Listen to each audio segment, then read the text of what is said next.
Osio buki mandalala nanona welita sio mingana lilita walela kamoto shegi oyawei atapeti ave kulamba foto sukali atapile ave kulamba foto mungwa nana kosio shegi poyo kimana polingo nana kosio mama poyo kimana lavango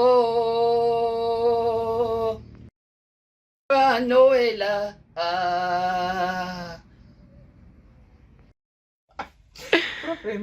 Umkukweni studio. Pareto. La para kwa mkukweni studio. State zonge wa. Mkukweni. Ili kuota. Itoli. Sasa ya puma. Sasa ya puma. La mela. Oh, maana ngivela. Sifuna uzonge sipume lapha emkukweni studio. Yeah. Sifuna? Yeah. Okay. Sambeni mama.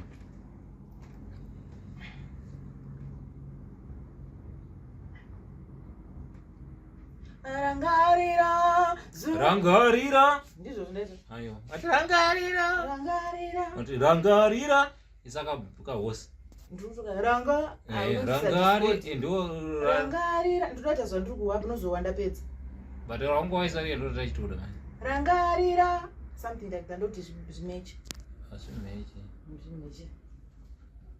Rangarira. Zuvaria sekai. Tasidzirana. Tichachengetana pamwe.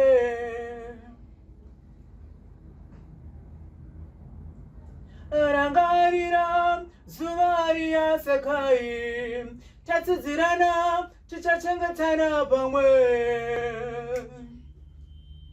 Vai uchaizandla.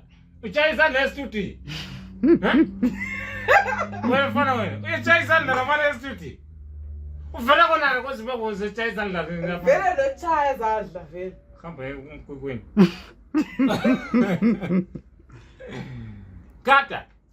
Characteristics. Ndikatarisana nako ndinobaikana neana pfungwa dzangu ibala ramanya kufunga ramangwana uwe mama mai vevana waenda chikarawa vele Tangidza vele mai vevana bakutoti usumudze ikoko unosvika wakapedza swedera pamaiki ipapo right apa wanyatsopinda mupeka mvura iripo padhuze mvura iyo mvura vele handidi vele kumwe vele kune zinonaka zinoshuka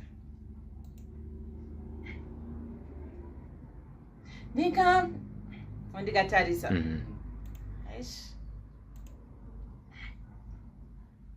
ndikatarisa runako rako ndinobaikana neana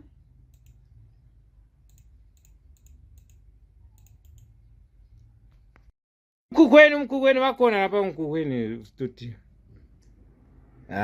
ingoma sisebenza leyi action ndikatarisa runako rako ndinobaikana neana pfungwa dzangu ibala ramanya kufunga ramangwana uwe mama mai vevana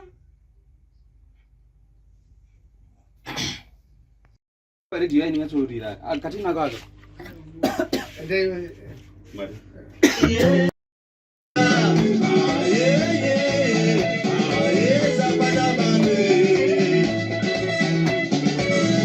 ava vari pakati havasiziva zvamuviri